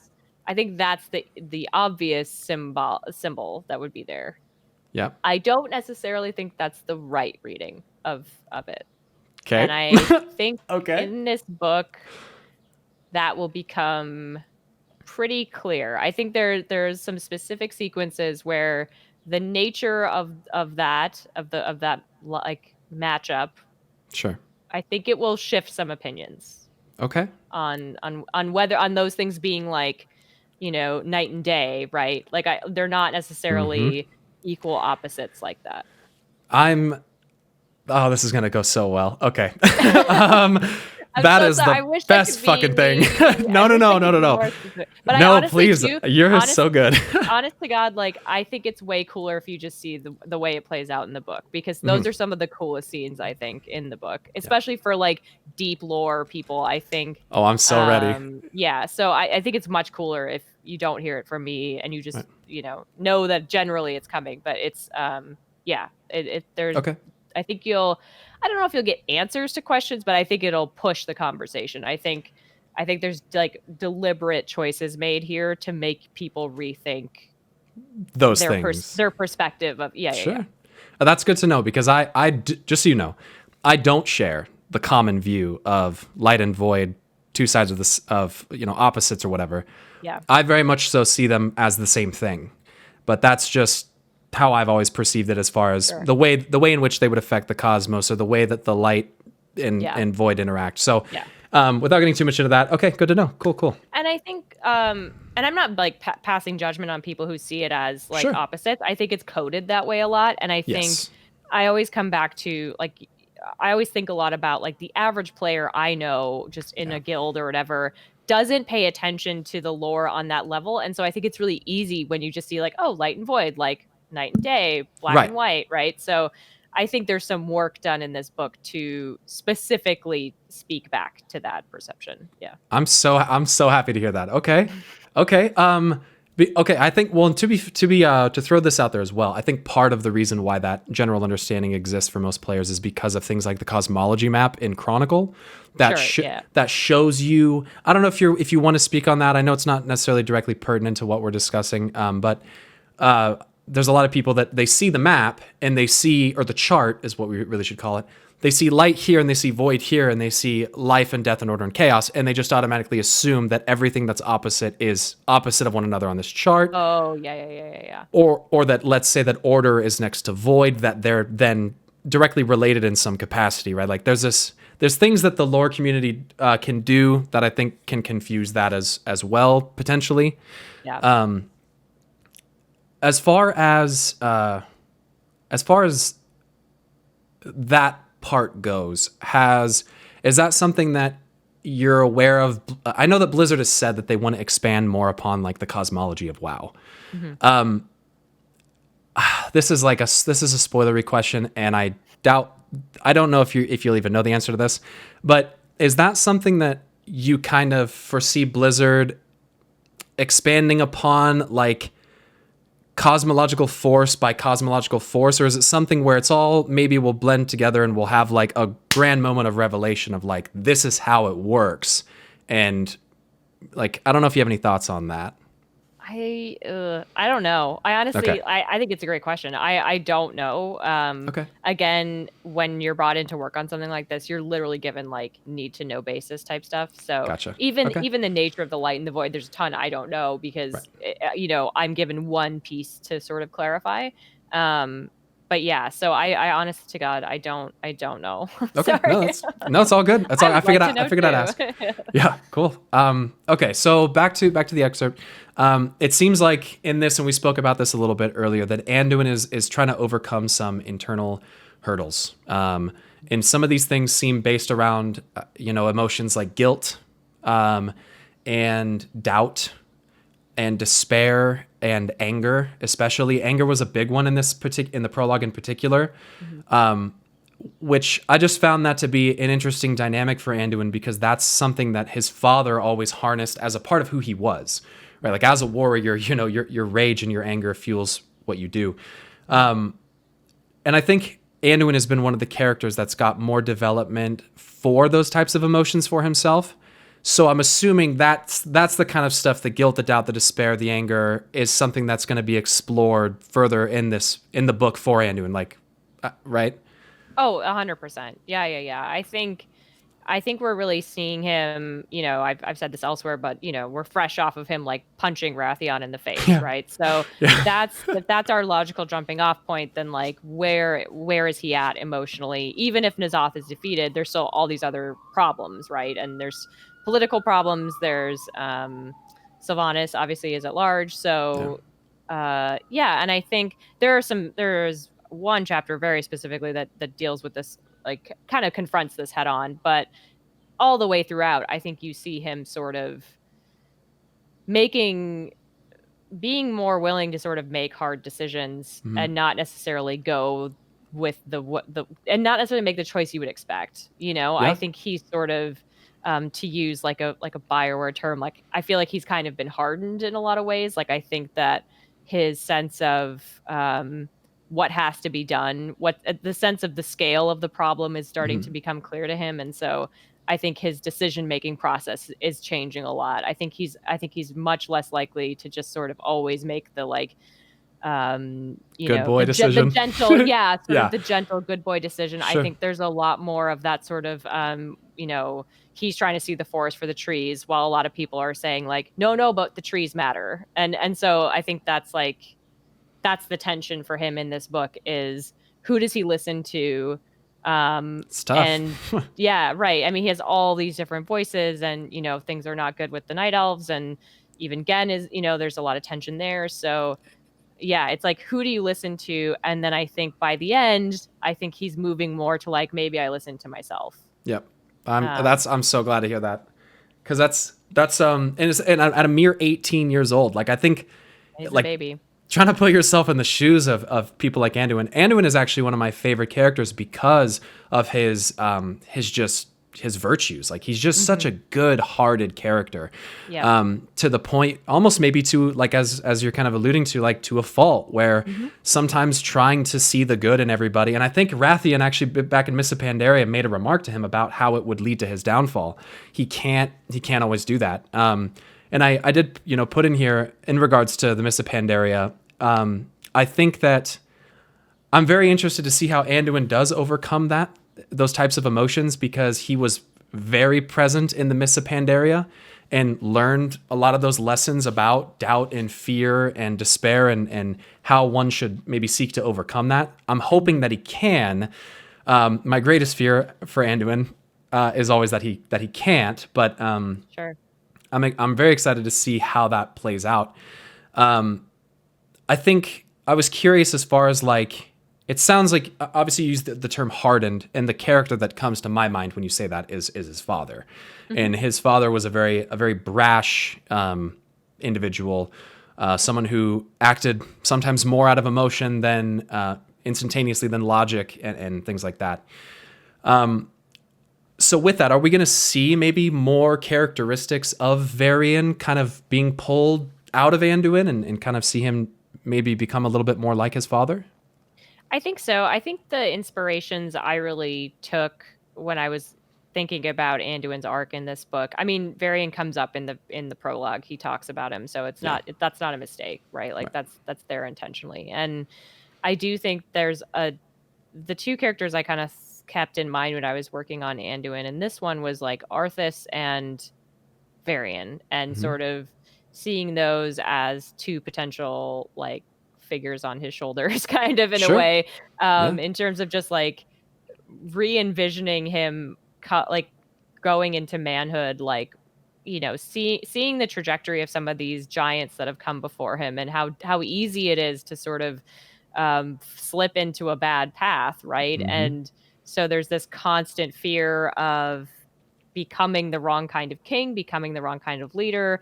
A huge theme that emerged in this book that I didn't expect, but then now looking back on it, it's very obvious, is like kind of like being suspicious of hero worship in a lot of ways. I think Okay. him and Jaina specifically have some conversations in this that are very like, think about your legacy, right? Like think about what you're going to leave behind for people. And I don't know necessarily who wins that conversation. I think that's an ongoing conversation. I don't think Sure. it gets resolved in this book, but yeah, and I think you'll see why too, like hero worship, like with some of the other stuff that happens. I think it becomes clear. But yeah, I worry for him, obviously. I don't want to do that. I mean, obviously I don't have a lot of control over this, but Right. long term, I really hope it doesn't necessarily just be like, oh, he's a bad guy, like, bye. I don't really think that's the idea. I think the idea is just to really give this cool long-term arc to a character that we all are so familiar with. We're all familiar with him as sort of this golden child, but like you might not be able to be that all the time. He might not be able to be this perfect kid all the time, because that's just not the way leadership goes. And him and Talanji are cool in this book because they're kind of the same, right? They're both 18 years old. They're both like struggling under the weight of being a young ruler. And this book, you sort of see their different approaches to what that means, and how they, how they either overcome it or sort of buckle under it. And yeah, I don't know. I mean, I never want to write a book where the main characters are static by the end. So I do think Anduin changes in this. I really do. I think there is like some very crucial moments of revelation for him in this book. And by the end, I mean, especially at the very, very end, I think there's some moments with him that are like, whoa. Like, okay. Some like, spicy Anduin stuff. Okay. There's definitely spicy Anduin stuff in this. He's not like the main character, obviously. Right. I don't know if anyone is really, but with so many perspectives, like, is it even possible? Like, yeah, I mean, I think it tips in Talanji's favor, but sure. Yeah, but he's definitely like a presence in this. So okay. Well, I actually didn't know that Talanji was that young. I guess she's only 18 as well. I didn't know. Yeah. Oh yeah, when I was had no writing idea. her, I was like, hang on, she could be 16 to 35. Yeah. I have no idea. So, we should narrow this down a little bit. yeah, I actually had to ask for a lot of characters. I had no clue how old most of these people were. So yeah, I was told 18-ish. So what do you think, just real quick, and I'll get back to some of the Anduin stuff real quick.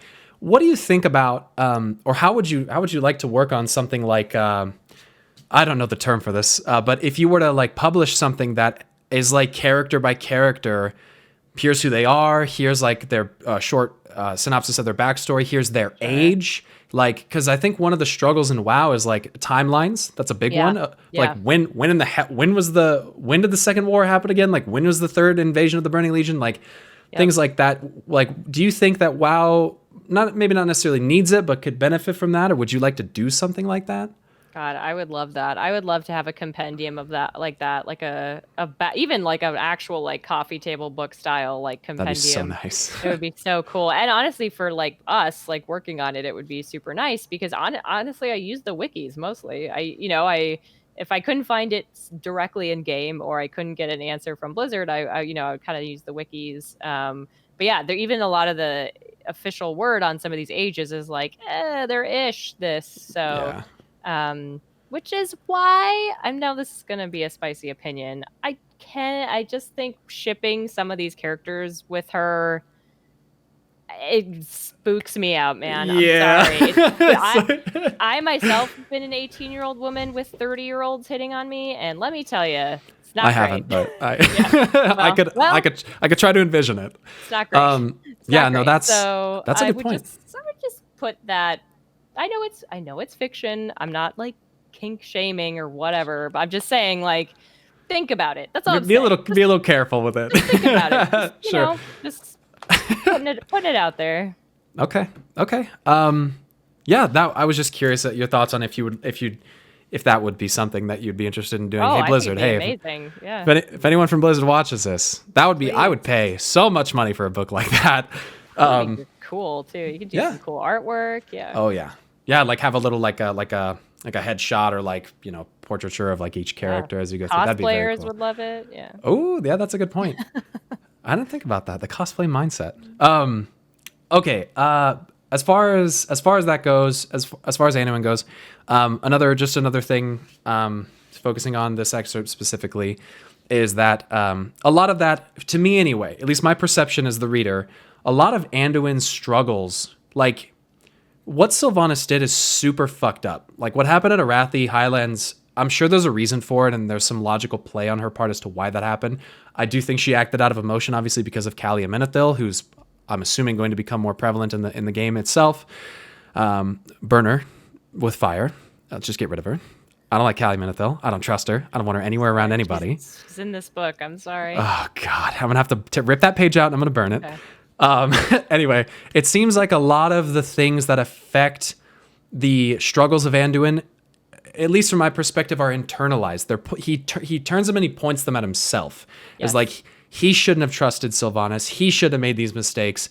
And I don't know if the fact that he's referred to as like the little lion is like wordplay or whatever, but it seems like maybe Anduin, similar to Talanji, from what I'm reading anyway, has a bit of, not a chip on their shoulder, but just inner pride. And it's something that they're maybe struggling with a little bit.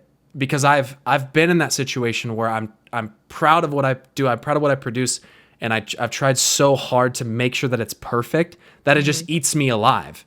Yeah. So that's very relatable for what I'm seeing with Anduin. Is that accurate?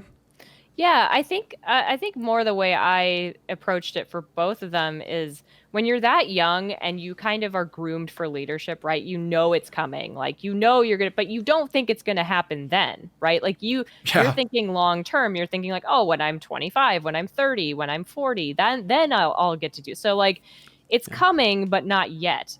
And so for me, it's like, I don't even know if you have the chance when you're handed something like that at 18 and you're still like, your brain's still developing to like be differentiated enough to not take everything personally. Right. Like, I think if you become king when you're 45 and you've had all this time to like cement your identity and to learn how to like, okay, this is not about me. I shouldn't take this personally. This is politics or whatever. Yeah. Like, I think your approach would be very different. But when you're still developing, even just as like a body and a brain, I don't know if that would be possible. I think there's on some level, it's like your personality and your identity is so tied to this now. It's so tied to like leadership and ruling that I think it's hard not to take everything that goes wrong personally. Like, I did this, right? It's kind of like when your parents my parents are together, but when parents get divorced, right? How many kids are like, I did this? Yeah. Like they got divorced because I did something.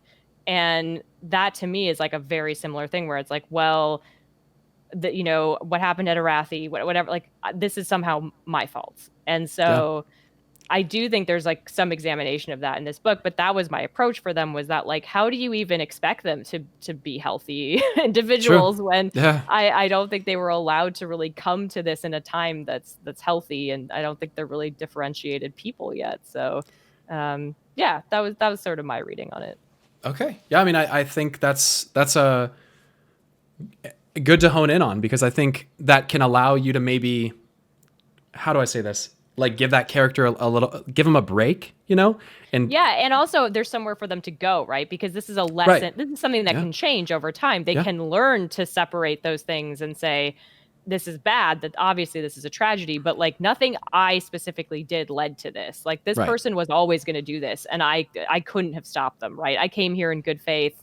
Like we didn't have any intelligence that said otherwise. I think you see him in this book starting on that journey of like separating himself a little bit from those decisions and from those tragedies, but also seeing like just how much it really has messed him up. So, okay, that's I am very interested in the psychological aspect of that. That'll be a lot of fun to get into.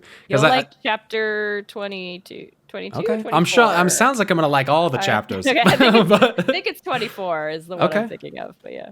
Okay. Well. Okay. Cool. I'm just getting more and more interested in this the more that we. So I feel like we talked a lot about Anduin. The next thing that I just want to talk about is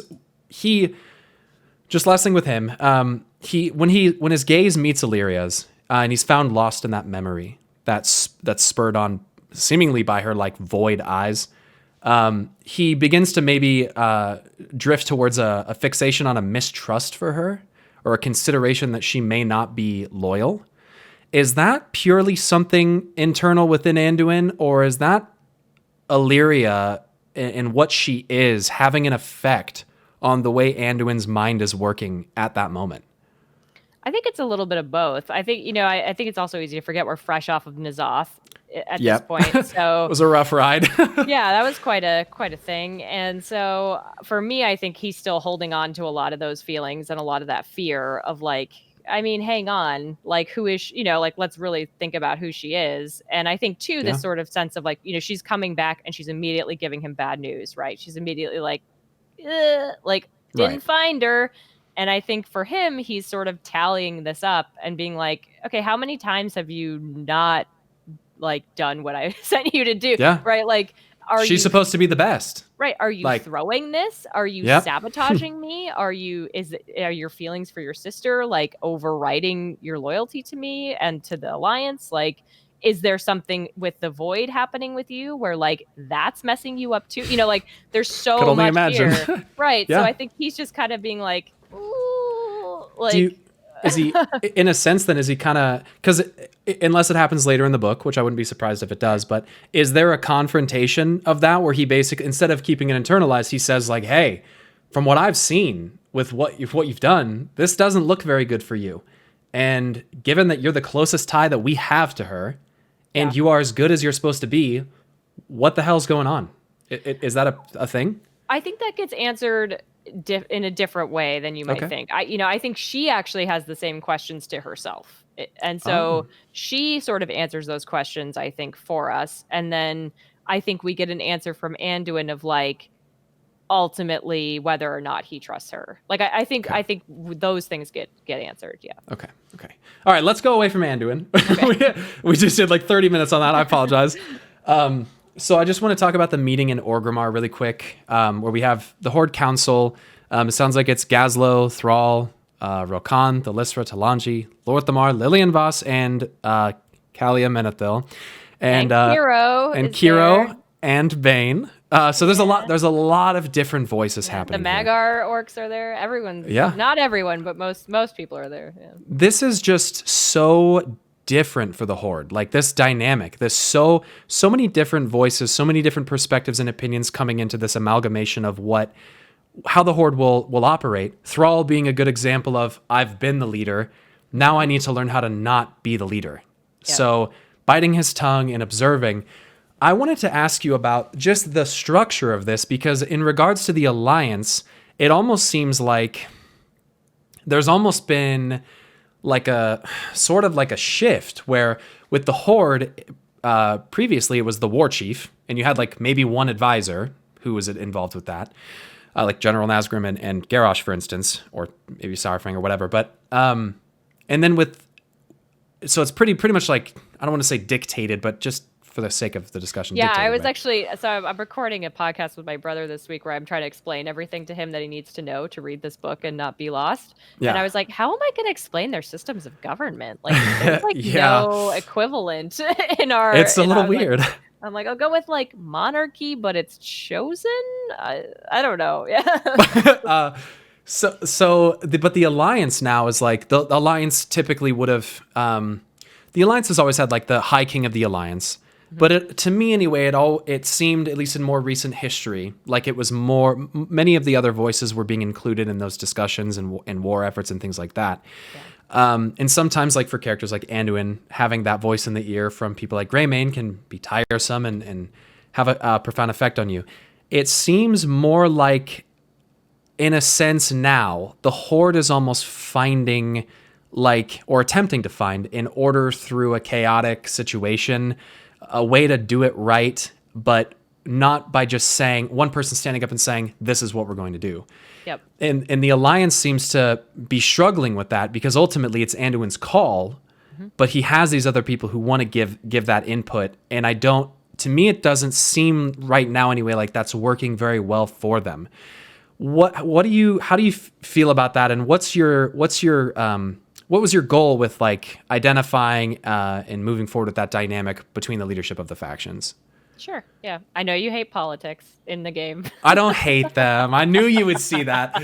I knew you'd see that. No, it's fine. And I hope it's interesting in this, right? I tried to keep it compelling. It's not super long-winded, but yeah, I think, it just like Talanji and Anduin, right? You kind of have these foils on either side, and I think the Alliance and the Horde leadership or politics are exactly the same, right? You have the Alliance who are sort of at the natural conclusion of trying to do this for so long, and then you have the Horde who are like embarking on this experiment, right? And I think there's a lot of optimism and energy on their side until they start to realize, like, oh wait, this is actually like really hard, and Yeah. we don't all agree on everything, turns out, and Talanji's real pissed, and we need her. So, how do we do this? And it was cool to have Thrall's perspective because he's been the one who's like, nope, this is what we're doing. Like, goodbye. It's my call. And seeing through him sort of this realization of like, this is the right way to do it. This is a long time coming. We need to try this. We need to make it work. But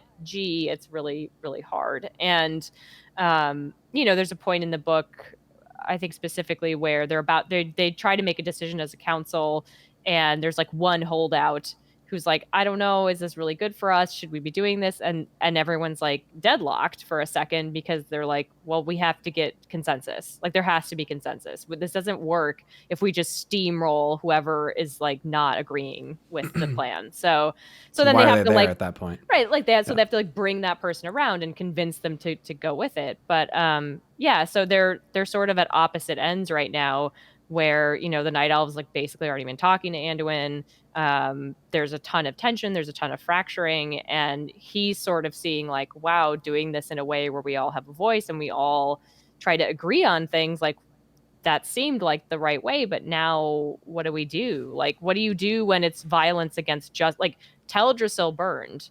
So now the humans go to war and the Worgen go to war and everyone goes to war over this. And then when you don't, Tyrande gets mad at you. Yeah. And if you try to be you're not like, there for well, right, let's like politic this. Let's like try to have a peaceful resolution. Should more people die? Like, is that the call? Right? Like, so, and some people are saying like, well, it's just Sylvanas. And then other Night Elves are saying, no, it's the Horde. Like, you can't just conveniently now, because you don't want to go to war, be like, oh, it's just this one person. Like, that's not how it works. So you get all those perspectives in the book. But, yeah, and it's super complicated. I don't even know if there is really a right answer, so to speak, but there is what happens. There are the decisions that happen. But yeah, no, it was fun. But I will say, it's like from a choreographing and logistics perspective, it is a nightmare to have that many I could characters. only imagine.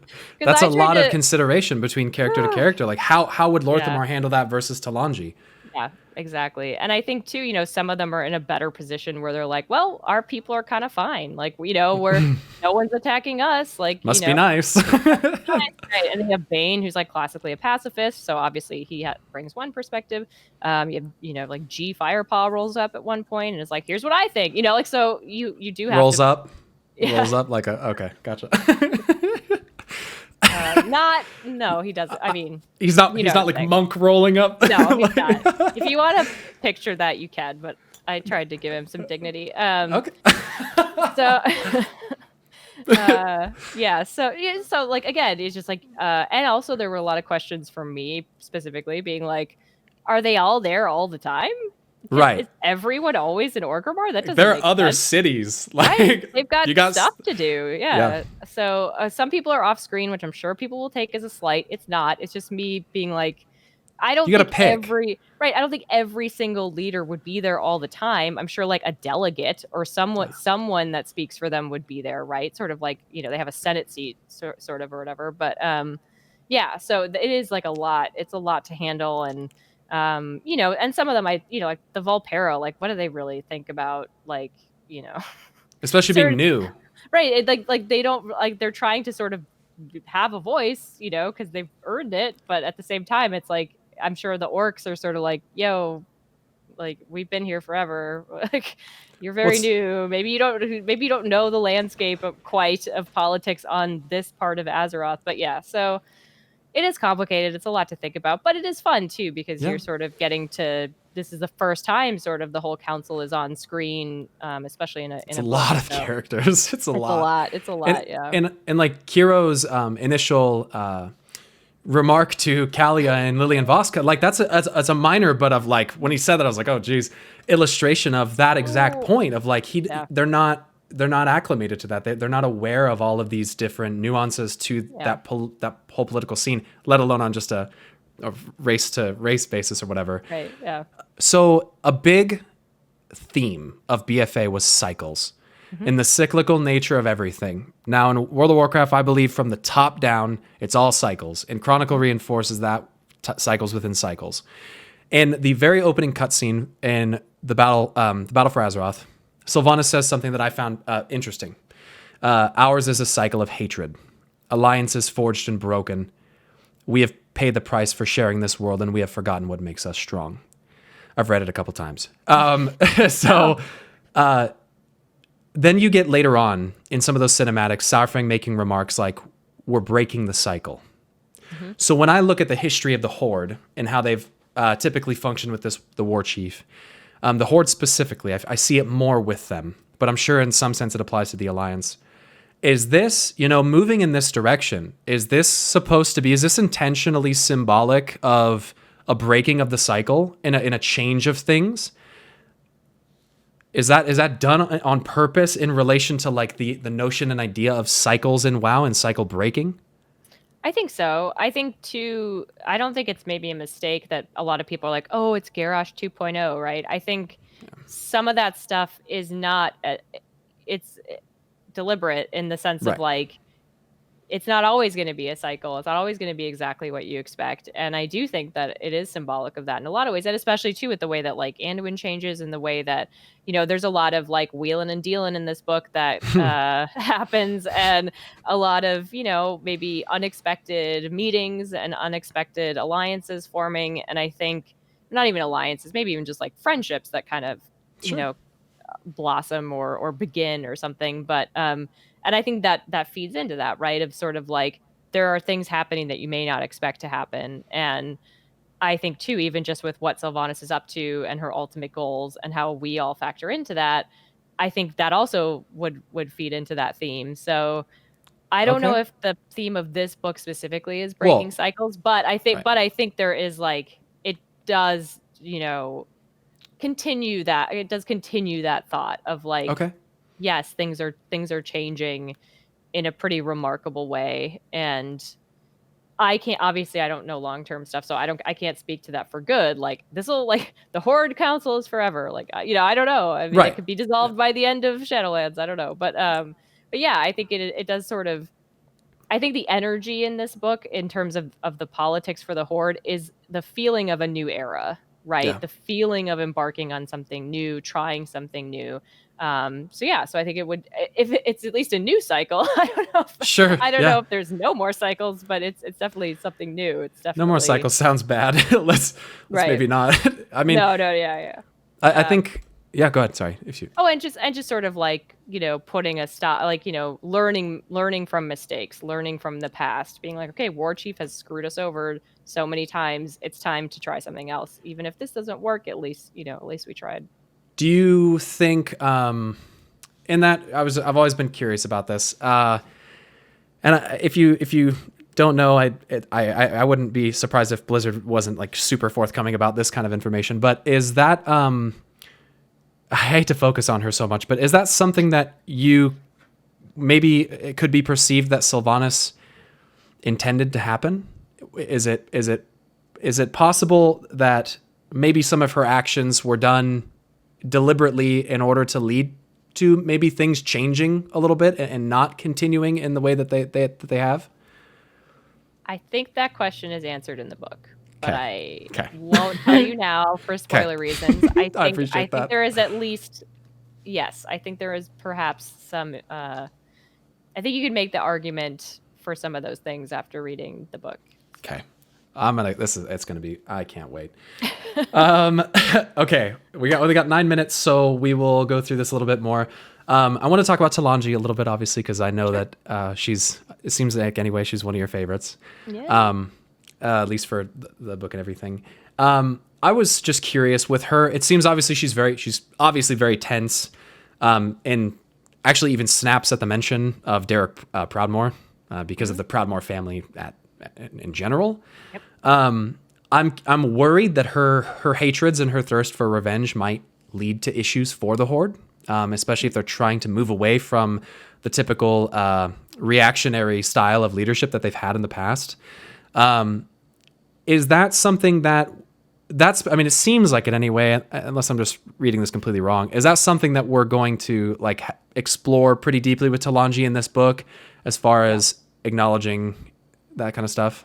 Yeah, absolutely. I think, she's still very much in the mindset of like, no, it's about Zandalar. And the whole point of how the council functions with her in this book is to try to bring her back to be like, listen, we're going to get to this. And maybe this is speaking to the fandom. We're going to get to you. We're going to get to your thing that you care about the most, right? It's coming. But like right now, at this moment, we cannot afford to attack the Alliance. Like we cannot go to war because you hate Jaina. Like we can't, like that's just not possible right now. And you need to just chill. And we're not saying it doesn't matter, like, but for her, it's just this like, I mean, her dad was murdered essentially, in that siege. Her city was attacked. Like they under were the trust of the Horde. Under the trust of the Horde and us, honestly. And also, they were duped. Like it was a humiliating defeat. Like the Alliance tricked them. There was a heist in her house. I mean, they robbed her house. Like there's a lot of, again, going back to taking things very personally, there's a lot of that. And so she is like, not good enough. Why are we part of the Horde if you're not gonna, what are you gonna do for us? This is ridiculous. Like why did we sacrifice all this to help you, and then you don't listen when we're like, come, like we need you for this. So there's a lot of that, and there's a lot like her, one of her biggest arcs in the story is sort of like learning those lessons, right? Learning like, okay, this might have to be a long game. My personal revenge is not always going to be in the best interest of my country. Like Gan Greymane, it happens on the other side with him. Yep. Thirsting for that.